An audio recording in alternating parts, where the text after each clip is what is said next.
The Bering Sea churns under a sky heavy with slate-gray clouds, waves clawing at the hull of the FV Resilience like a predator testing its prey. Captain Eric Larson grips the wheel, his knuckles white, eyes scanning the horizon for a break in the storm. The supermoon looms, its gravitational pull whipping the tides into a frenzy, waves cresting higher than the deck.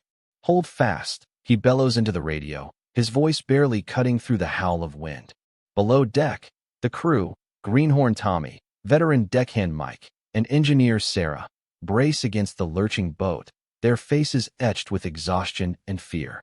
They're 200 miles from land, chasing Alaskan king crabs in the heart of the season, where every haul could mean a fortune or a funeral. The Resilience shudders as a rogue wave slams the starboard side, sending crab pots sliding across the deck. Tommy, barely 20, scrambles to secure them, his boots slipping on the icy surface. "Move, kid," Mike yells, hauling him back just as another wave crashes over the rail, soaking them to the bone. The cold bites deep, the kind that numbs your hands and clouds your mind, but there's no time to think. The crabs are out there, and so is the money, $50,000 for a good haul, enough to keep the boat afloat another month. Eric knows the stakes. He's been at this for 15 years, following in his father's footsteps, a Norwegian immigrant who taught him the rhythm of the sea. But the sea doesn't care about legacy. It's claimed men better than him, and tonight, it feels hungry. The radio crackles with a distress call from the FV Northern Star, a rival vessel caught in the same storm. "Mayday, mayday, we're taking on water." The voice is frantic, unrecognizable. Eric's gut twists.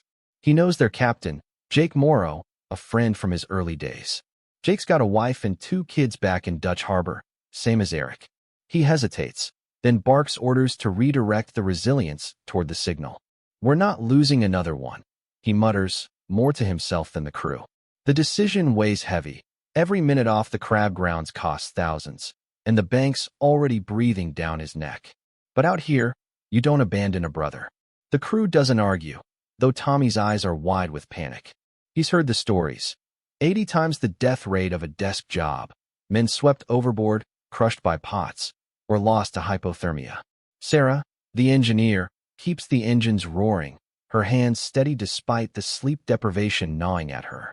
She's the only woman on board, tougher than most, but the sea doesn't discriminate.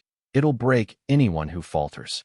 As they plow through 20-foot swells, the camera crew captures every moment, their lenses fogging in the salt spray, equipment lashed to the deck to keep it from washing away. They're unsung heroes, enduring the same hell as the fishermen to tell this story, their footage destined for living rooms thousands of miles away. Fans of Deadliest catch will see the raw terror, but they won't feel the bone-chilling cold or the dread that knots your stomach when the sea turns cruel. The Resilience reaches the Northern Star's last known position, but there's only debris bobbing in the waves, a life raft, splintered wood, a single orange buoy. Eric's face hardens. "Keep searching," he orders, though hope is fading. Mike, who's seen too many seasons to believe in miracles, mutters about the cost of this detour. "We're burning fuel we don't have," he says, low enough so only Tommy hears. Tommy's too green to understand the math. $700,000 in government subsidies keeps boats like theirs afloat, but it's never enough. Local fishermen, without the show's backing, scrape by on $77,000 a year, facing the same risks for a fraction of the reward. Back in Dutch Harbor, Eric's wife, Lena, waits for a call that might never come. She's used to the long silences, the nights spent wondering if he'll make it home. Crab fishing has already taken its toll on their marriage. Missed anniversaries, arguments over money, the constant shadow of loss. She watches Deadliest catch like everyone else, but for her, it's not entertainment. It's a reminder of what she stands to lose. The show's cameras don't capture her sleepless nights, just as they don't show the full weight of Josh Carter's story, a fisherman from a rival boat whose life unraveled after a season of bad hauls. Josh's legal troubles, arrests for bar fights, a DUI, made headlines, but the show glossed over the deeper pain, addiction born from the stress of a job that demands everything. Eric's mind flashes to Josh as he steers through the storm, knowing how easily a man can break out here. The Resilience's crew finally spots a flare in the distance, a faint red streak against the black sky. It's the Northern Star's crew, clinging to a half-submerged lifeboat. Eric's team hauls them aboard, hypothermic but alive. Jake's among them, his face ashen, muttering apologies for dragging them into this. "You'd do the same," Eric says, clapping his shoulder. The rescue costs them hours, but it's a rare victory against the sea. Back on the crab grounds, the storm hasn't let up, and the crabs are deeper now, driven to colder waters by warming seas. Climate change is rewriting the rules, pushing the hull to riskier depths. Eric's radar pings with a promising spot, but it's 300 feet down, where currents are stronger and pots can snap like twigs.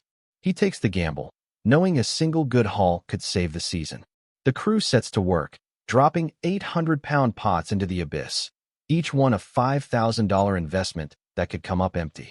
Tommy's hands tremble as he baits the pots, his inexperience showing. Mike snaps at him. "Focus, or you're bait yourself." It's harsh, but panic out here can kill. The cameras zoom in, capturing the tension, maybe amplifying it for the audience. Fans love the drama. Mike's gruffness, Tommy's struggle, but they don't see the unscripted moments, like Sarah quietly fixing a hydraulic leak that could have crippled the boat. Hours later, they pull the first pot. It's a jackpot. King crabs, their spiny legs thrashing, enough to fetch $20,000 at market. The crew's mood lifts, but Eric knows it's not enough. They need 10 more like this to break even, and the season's running out.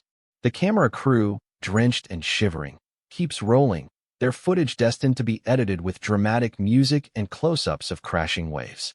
Some scenes will be reshot later, staged for effect, but the danger is real. Last season, a deckhand on another boat was crushed by a loose pot, a moment aired live to millions. The audience ate it up, but for the crew, it was a reminder of what's at stake. As the resilience battles on, Eric thinks of Sig Hansen, the legendary captain who walked away from Deadliest catch after years of leading the FV Northwestern. Sig's departure, like the Hillstrand brothers before him, was messy. Lawsuits, burnout, the weight of fame. Eric met Sig once, years ago, and saw the toll of a life spent chasing crabs. Sig's father, a Norwegian immigrant, built a legacy on opilio crabs, but even that wasn't enough to keep him tethered to the show. Eric wonders if he's headed down the same path. The crew's camaraderie frays as fatigue sets in. Tommy's slow on the line, and Mike's patience is gone. "You're costing us money, kid," he shouts, the cameras catching every word. Tommy's eyes glisten, but he doesn't talk back. He's thinking of his dad, a fisherman who died when a pot line snapped a decade ago. Tommy swore he'd never fish, but debts brought him here. The cameras don't show that part of his story, just as they don't show Sarah's struggle to prove herself in a male-dominated world or Mike's divorce, finalized last season. The Bering Sea doesn't care about their pain, and neither does the audience, hungry for action. Another pot comes up, this one nearly empty. Eric curses under his breath. The catch share system, meant to make fishing safer, limits their haul, keeping prices low and profits thin. Local fishermen hate it, and they hate Deadliest catch more for flooding the market with cheap crab. Eric feels the pressure, knowing every empty pot pushes him closer to bankruptcy. The camera crew, battered by the same waves, keeps filming, their lenses catching the glint of desperation in Eric's eyes. They're out here for months, just like the fishermen, their equipment taking a beating from the salt and cold. One cameraman, Alex, lost a $10,000 lens to a rogue wave last season, but he's back, driven by the same stubborn grit as the crew. By dawn, the storm eases, but the sea's still a beast. Eric's running on coffee and adrenaline, his crew on fumes. They pull one last pot, a decent haul, but not enough to call the season a win. Back in Dutch Harbor, they'll offload, repair, and head out again. The cameras will keep rolling, turning their lives into entertainment. Fans will cheer the big hauls and gasp at the near misses, but they won't see Lena's quiet tears or Tommy's nightmares about his dad. They won't feel the weight of a job that's 80 times deadlier than theirs, where every wave could be the last.